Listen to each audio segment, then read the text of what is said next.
穿越女将古代泛滥成灾的大虫，居然起锅烧油做成了人间美味。原来黄道国遭遇罕见的虫灾，遍地都是黑红色的硬壳虫，大量良田被毁，百姓苦不堪言。民间还传闻大虫吃人，所到之处万物不生，地上还会留有年华之液。看着城内泛滥成灾的大虫，皇上也是愁得焦头烂额。此时菲菲正在大牢里和狱卒们悠闲地打牌，听闻城内发生了虫灾，便让狱卒将大虫画出来。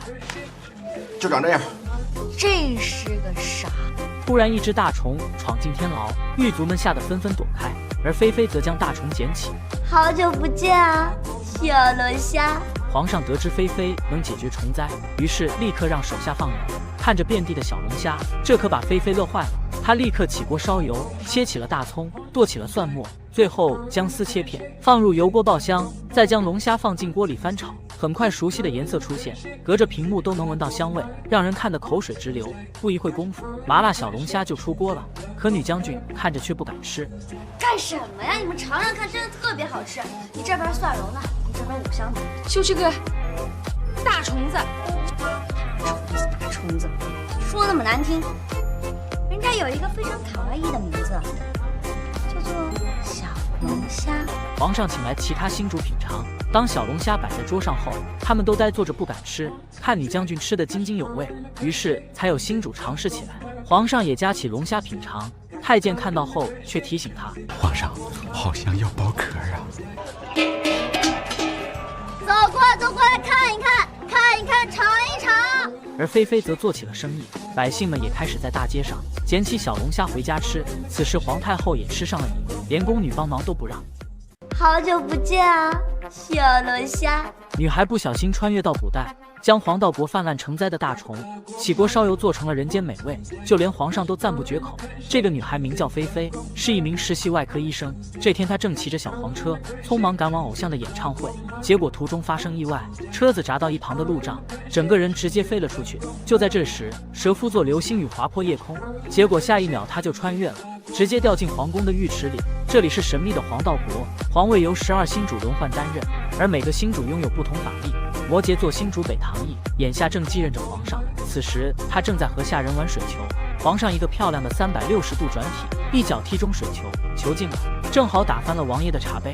不知谁如此大胆，王爷刚准备发火，结果发现是皇上，他立马收起一脸不悦，捡起球抛回水中。皇上冲过去捞球，却意外抱住一个女孩。菲菲看着眼前的皇上，误认为是自己的偶像。嘉诚，你怎么在这儿啊？我跟你说，我可怜死了，刚刚出车祸了，我也便紧紧抱着不肯松手。皇上以为他是刺客，直接一个过肩摔，将菲菲摔在浴池里。看着昏迷不醒的女孩，星主们纷纷围着议论起来。这个宫女穿的也太开放了，你们看她脚上的靴子，系带可以增加使用寿命，也可以节省布料。要是普及的话，能为皇宫省多少钱呢？这时有人问皇上如何处置，就斩了吧。此女杀不得。王爷立刻拦下了皇上，因为在他的预知里闪现出和女孩的画面，他知道此女定不简单。王爷蓦然手握兵权，给了皇上一个傲娇的眼神，借口说他是自己府上的舞姬，说完就下令将菲菲带走。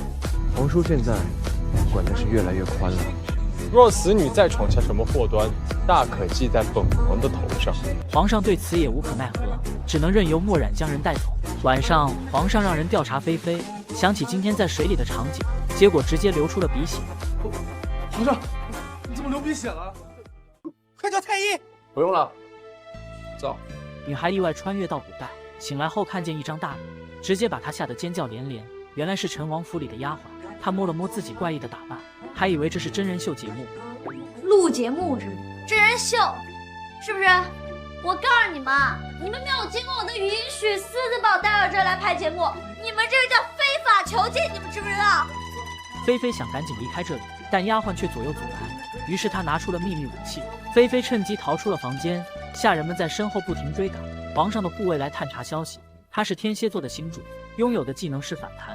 这时菲菲不小心撞到花盆，花盆飞起来砸向护卫，护卫则轻蔑一笑，想用技能护住自己，可结果场面一度很尴尬。护卫不甘心被花盆砸到，于是便让菲菲再试一次。你再砸我一次。你们这儿都玩那么硬的，废话，快来的！结果还是被狼狈的砸倒在地。他这才明白，在女孩面前，自己的法力完全用不上。王爷想打听她的身份，菲菲说出了自己名字，看对方口中尽是新鲜之语，王爷更想知道她的底细。这时，菲菲却准备离开。王爷知道她饿了很久，打算用美食留住菲菲。就在他大快朵颐时，我安着呢。结果发现桌底有个小孩，小孩见状赶紧从狗洞逃跑，而菲菲则被卡住动弹不得。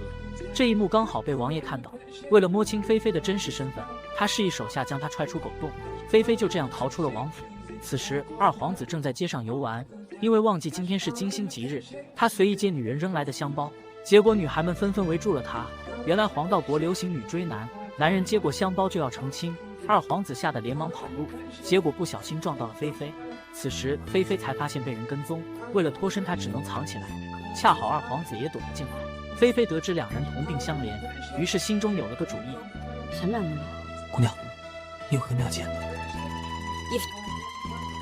啊！我可不是随便的人啊！而菲菲也成功混入皇宫，她想找到那个浴池，尽快穿越回到现代。菲菲在皇宫四处寻找，最后误入二皇子的寝宫。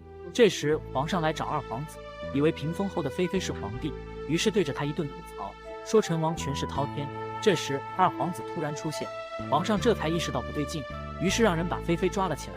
女孩意外穿越到古代，看着眼前的这个皇上和现实里的偶像一模一样，她还以为偶像也穿越了，于是唱起了他的歌曲。